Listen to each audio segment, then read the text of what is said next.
नमस्कार दोस्तों, आज की कहानी का शीर्षक है अनोखा बंटवारा।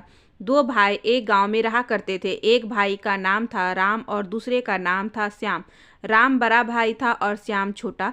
दोनों भाई स्वभाव के बिल्कुल ही अलग थे। बड़ा भाई राम सदा मस्ती में मूड में रहता, वह मेहनत करने से हमेशा कतराता रहता था।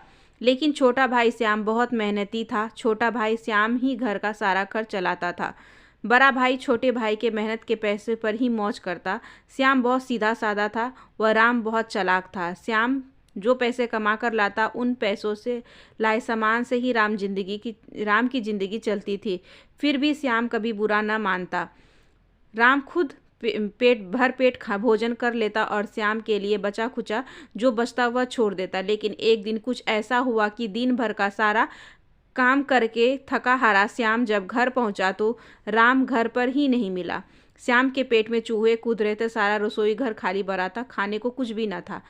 भूख के मारे श्याम का बुरा हाल था। अपनी आंखों में आंसू लेकर वह घर के बाहर बैठ गया और किसी से भी कुछ नहीं कहा। गांव के प्रधान उधर से गुजर रहे थे। उन्होंने देखा कि श्याम उदास बैठा है। श्याम से उन्होंने पूछा कि क्या बात है। पहले तो श्याम ने बताने से मना कर दिया, लेकिन प्रधान जी के ज़्यादा पूछने पर श्याम ने अपनी आप बीती कह सुनाई। श्याम की आप बीती सुनकर प्रधान जी के भी आंख से आंसू आ गए। वह श्याम को अपने घर ले गए। पहले तो प्रधान जी ने श्याम को भरपेट भोजन करवाया और बोला, तुम सारा दिन इतनी कड़ी मेहनत करते हो और तुम्हारा बड़ा भाई मौज मस्ती करता रहता है। उससे कहो कि वह या तो कुछ काम करने लगे, अन्यथा बंटवारा कर ले। उससे अलग रहो और वह अलग रहे, तब उसे काम की और तुम्हारी अहमियत का एहसास होगा। दो भाइयों का अनोखा बंटवारा। श्याम को प्रधान जी की बात अच्छी लगी। उसने घर जाकर राम से बंटवारे की बात कही, क्योंकि राम जानता था कि बंटवारे से उसका ही नुकसान होगा, तो वह पहले बंटवारे के लिए तैयार नहीं हुआ। लेकिन श्याम के जिद करने पर राम मान गया और बोला कि अगर तुम्हें बंटवारा करने का इतना ही शौक है तो चलो बंटवारा कर लेते हैं।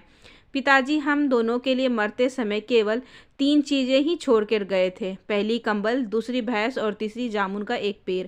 तो केवल इन्हीं चीज़ों का बंटवारा होगा। श्याम बोला, मुझे यह शर्त मंजूर है। राम बहुत चालाक था और वह इसमें भी कुछ अपना फ़ायदा ढूंढने की कोशिश करने लगा। उसने एक चालाकी सूझी और बोला, कंबल को 2 हिस्सों में काट कर किसी के भी काम नहीं आएगा, इसलिए ऐसा करते हैं कि दिन में इस कंबल को तो तुम रख लो और यह कंबल रात में मेरे काम आएगा।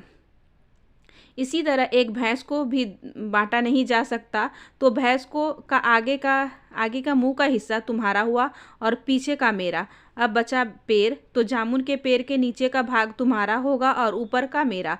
अब यह बंटवारा बराबर बराबर हो गया। अभी भी कोई शक हो तो मुझे बता सकते हो, राम ने कहा।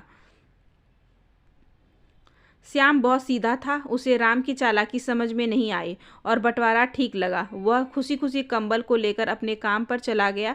दिन में बहुत तेज धूप निकलती थी, तो श्याम कंबल की जरूरत नहीं पड़ी। श्याम को जब ठंड का मौसम आ गया, तब उसे वह कंबल ओढ़ लिया। रात होते ही राम कंबल लेने श्याम के पास पहुंच गया और बोला कि तुम्हारा कंबल ओढ़ने का समय खत्म हो गया। रात में यह कंबल मेरा है। श्याम दिन भर काम करके परेशान था, ऊपर से ठंड उसे सता रही थी। राम मजे से कंबल ओढ़कर रात भर सोता रहा। जब सुबह हुई तो श्याम को थोड़ी गर्माहट का एहसास हुआ। श्याम सुबह उठकर भैंस को चारा डालने चला गया और दूध दूहने बैठ गया। तभी राम आया और बोला कि दूध निकालने का अधिकार मेरा है, क्योंकि भैंस का पिछले का हिस्से का मालिक मैं हूँ। और ऐसा कहकर राम ने श्याम के हाथों से बाल्टी छीन ली और खुद दूध दूहने बैठ गया। श्याम बेचारा चुपचाप जामुन के पेड़ के नीचे आकर बैठ गया।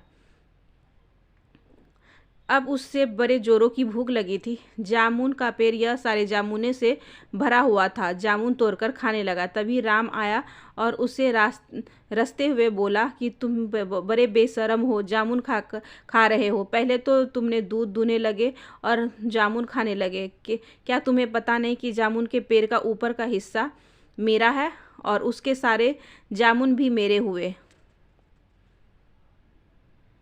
तुम्हारे अधिकार में तो सिर्फ पेड़ और जड़ है और तना आता। इतना सुनकर श्याम को राम की चालाकी समझ में आ गई।